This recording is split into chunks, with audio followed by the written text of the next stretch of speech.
So, Carmelo Anthony is officially back. He is signed with the Portland Trailblazers on a non-guaranteed contract. Now, what does this mean for Melo, and what does this mean for the Portland Trailblazers?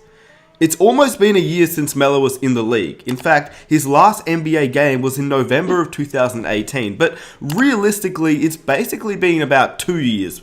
Because he only played 10 games in Houston, and obviously that didn't work out, even though he did put up some decent numbers. 13 points on 40% shooting and 32% from 3.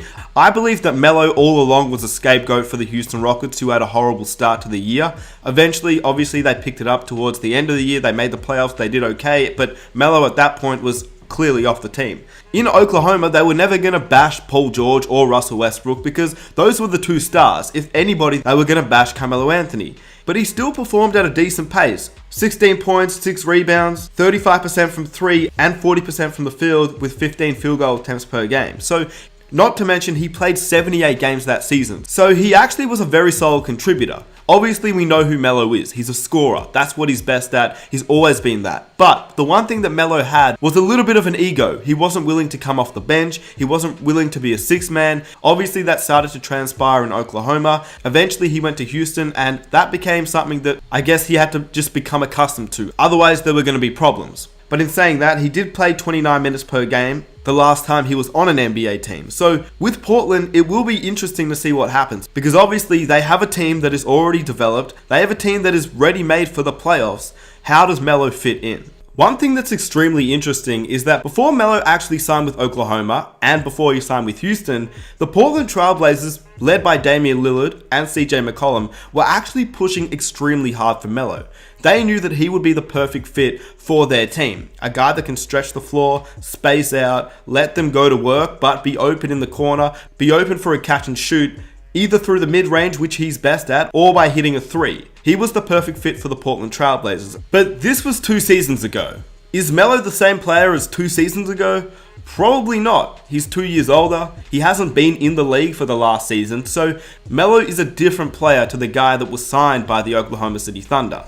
The difference is, 2 seasons ago, the Blazers had Al-Farouq Aminu, who was great defensively, but he definitely lacked offensively.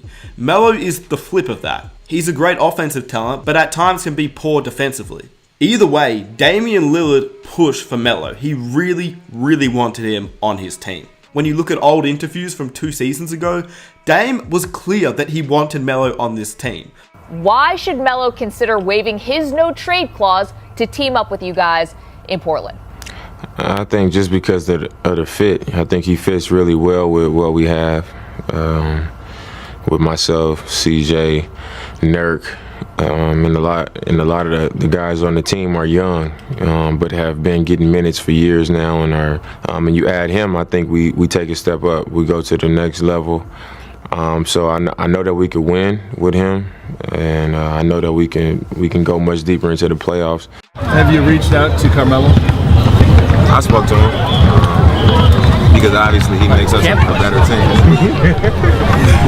He makes us a better team. So I mean, obviously with that being out there and that being a real possibility, I don't see why I wouldn't reach out to him and let him know that the interest is mutual if he's interested in us. And finally, he gets his man. He went to Oklahoma and then Houston. Portland was always there as an opportunity. But why does Damian Lillard want Carmelo Anthony so much? Well, let's break it down. When looking at the Portland Trailblazers depth chart, it's obvious that they have their point guard and their shooting guard for many, many years. But their recent acquisition of Hassan Whiteside to provide them with some defensive presence while Nurkic is out, Kent Bazemore, who's a 3-and-D guy, and Mario Hezonja, who's actually okay. Melo, he fits in well though, because Melo can play the 4, because their power forward position is kind of lacking. They have Anthony Tolliver, who, to me personally, I would have Melo over Anthony Tolliver. I've watched a lot of Portland games. Tolliver has been really inconsistent. He's a guy that they use to spread out the floor, and that's exactly what Melo is good for, spreading out the floor. Not to mention, he has the post-up game. If he can get into rhythm, it's going to be fun to watch Dame, CJ, and Melo go at it. on the offensive end. The one question that obviously we all have for Melo is that, number one, if he doesn't start, how will he impact the team? Number two, will he still be a Melo that can contribute? Will he still be able to drop 10 to 15 points per game, maybe even more, some games less? How will his offensive capabilities transpire with the Portland Trailblazers now? Obviously, he's on a non-guaranteed contract, which means it's just a test. Can he perform? If he performs, he will stay on the roster. If he doesn't, he will probably get waived once again. This is his last chance, but we've seen a guy like Dwight Howard for the Lakers really turn around his career. Do you see Carmelo Anthony turning around his career just like Dwight Howard? Let me know down below in the comment section. I personally can see it. I've made countless videos in the past talking about both Melo and Dwight, which you can find on the channel. I said Dwight Howard would find a team and he would turn his career around, and I also said the same thing about Melo. Once he found a team, if he can adjust to his role, I believe he can turn his career around. And Portland is the perfect team for that, because at this stage, the Portland Trailblazers aren't actually that good of a team. Currently, they're sitting 13th in the Western Conference behind the Pelicans and the Golden State Warriors, and they have been pretty inconsistent. They lost with Dame and CJ and basically their whole team to a Warriors team without anybody playing, which that was really surprising, but they've only won 4 games this season. Of course, there are a number of other teams that have only won 4 games, and of course, it's only the start of the season, but 4-8 is not what the Portland Trailblazers were expecting starting out this season. So, I think at this stage, it's a good move to get Melo, see how he plays, see how he fits in, because the Portland Trailblazers need something to get their team back rolling and ready for the playoffs. Because we all assume that they will make the playoffs this season once again. But the Western Conference, as we know, is so stacked, and we have teams like the Mavericks and the Timberwolves, and obviously the biggest surprise in the Phoenix Suns that have really performed, which means if these teams continue to perform throughout the year, then Portland may find it harder to get into the playoffs if they're playing the way that they're currently playing. So, Melo, this is your chance. This is what the Portland Trailblazers need, because they need something to spark up their offense, and it's going to be interesting to see how well he can play on the defensive end as well. Obviously, he's been working out ever since he got waived by the Houston Rockets. He's obviously not in NBA game fitness level or NBA game ready, because that takes some time to get into it. But what Melo does provide is a spark either off the bench or as a scorer that the Portland Trailblazers can utilize. And there was a really good video posted by a channel called Heat Check, and they talked about why Carmelo Anthony would be a great fit for the Houston Rockets. So I'll play it on the screen right now, but if you look at it, there are countless times last season where Damian Lillard and CJ McCollum would get a pick and roll, but the defense would just pressure, force them into a double team, and the Portland Trailblazers obviously would just swing the ball around. It ended up being in Al-Farouq Aminu's hands a lot of the time, because obviously the defense wanted it in his hands instead of Dame or CJ's, and he would brick many shots, which is why they needed a guy to spread the floor. They tried to get pieces this offseason with Kent Bazemore, but these guys, even though they're pretty good players and they have been playing well, they haven't really contributed, especially since they do play at the small forward position, which they need somebody to stretch the floor at the power forward position. They got Anthony Tolliver, but he hasn't really been that player because he just hasn't really performed. So Melo has the opportunities here.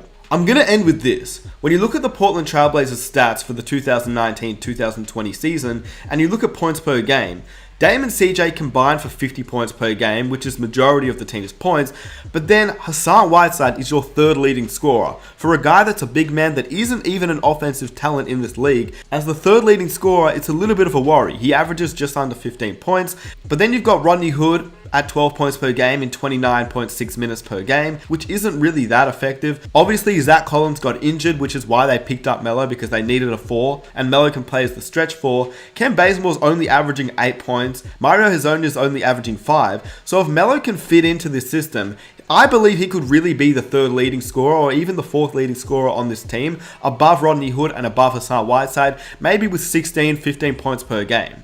They just need that extra scoring punch, because really they don't have many scorers on this team besides CJ and Damian Lillard. So what do you think? Number one, do you think Carmelo Anthony can return and stay on this roster for the whole entire season? Do you think Melo can actually help this team advance into the playoffs? Do you think that Melo will just not be a good fit and not work out and may never find an NBA team again? What do you think about Carmelo Anthony? Do you think he can revive his career just like Dwight Howard did with the Lakers? And personally, I believe the Blazers is the best fit for Carmelo Anthony over the Lakers, over the Clippers, because they already have their team set. Portland actually needs this. So I believe Portland, perfect fit for Melo, so let me know what you think down below. With that said, if you enjoyed the video, I'd greatly appreciate it if you could drop a like, subscribe if you are new for daily NBA content, hit the notification button so you never miss an upload, and follow me on Instagram. With that said, it's been your boy Nick Smith.